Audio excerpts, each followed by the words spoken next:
Good morning. Today is Tuesday, December 29th, 2009, and this is your daily cast of The Long and Short of It, brought to you by The Exchange. I'm Josh Grondell. And I'm Don Downing. Yesterday we talked about various New Year's resolutions that people make for themselves, and today we wanted to focus on some of the most common financial resolutions.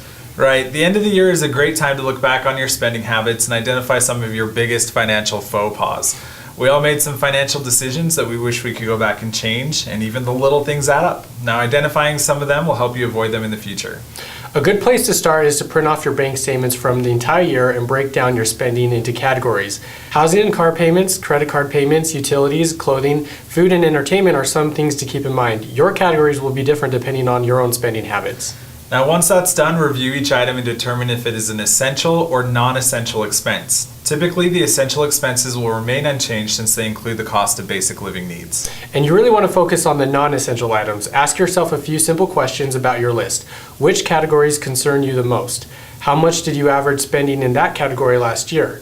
What month was the highest? What month was the lowest? Tomorrow we'll be talking about what you can do with that information once you've evaluated your overall spending. We'll also cover some other important financial advice for 2010.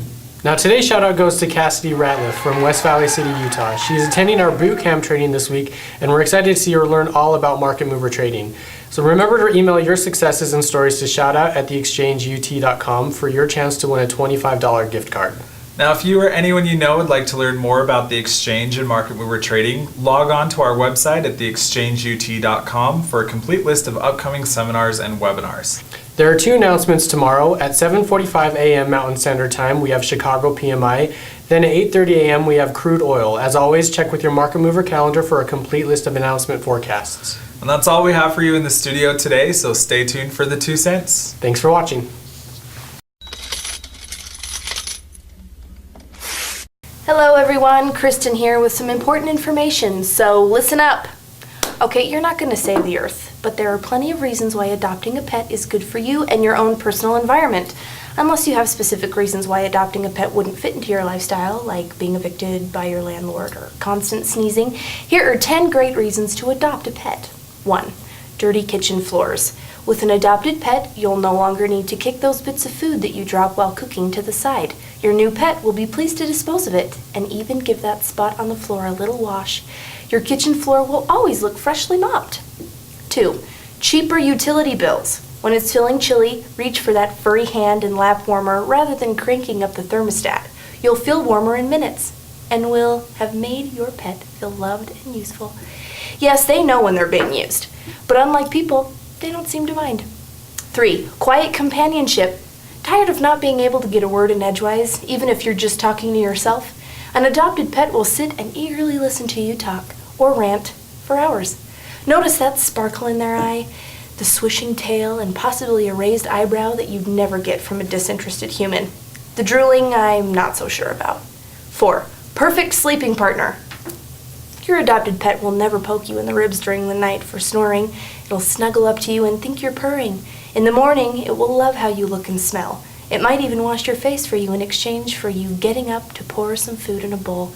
Unfortunately, bringing you coffee and breakfast in bed is not something they're good at. A cat might bring you a treat, but it won't be anything you'd want for breakfast, or any meal for that matter. The same could be said of some humans cooking, though, so I think that's okay. 5. Great exercise partner. Your adoptive pet will always be ready to exercise when you are. If you don't feel like walking your usual 5 miles, it won't give you grief about how you're never going to fit in. It will chase the tennis ball you missed so you don't have to. Cats may take longer returning the ball though, and even turn it into a spitball to get back at that tennis partner you've always wanted to beat. 6. Allergies. If you have friends who like to visit but you're too nice to tell them no, adopt the sort of pet their family is allergic to. They will grumble, but will move on to mooch at another friend's house faster than you can say free vacation. 7. An excuse for all seasons. Whether it's a gabby neighbor who spends hours filling you in on every aspect of her life when all you wanted to do is check your mailbox, or a chatterbox on the phone, your pet will always be the perfect excuse to get away. Even those on the phone can relate to Fluffy coughing up a hairball or Fido needing desperately to go out. When you gotta go, you gotta go. 8. Babe magnets. Your adoptive pet, when taken out in public, is sure to get you lots of unsolicited attention from the opposite sex. while it actually is your pet they're interested in. It makes you feel pretty good for a few minutes anyway. Who knows? The attraction to your pet might actually lead to something interesting, like a double walkies date. 9. Photo enhancers, my personal favorite. Are you one of those who stands behind the nearest child or hides behind the person next to you in an attempt to look better in photos? Now you can have your photo taken by yourself, or at least be the only human in the photo. Cover those problem areas with your adoptive pet. Hold it in your arms to cover that spare tire, or say cheese next to its cute furry face to hide a double chin. No one will have a cute clue, and most likely they'll be looking at your pet instead of you anyway. 10. Make your local veterinarian save longer for that new BMW. Your local vet who gets paid for putting down unwanted pets will be pleased to have his income reduced and possibly pay less taxes. The adoptive pets have already been spayed and neutered and are up to date on their vaccinations. They have been tested for certain diseases like feline leukemia and are free from fleas or worms. I guess it all evens out for the vet, but the owner and pet are the real winners here for all of the above reasons and more.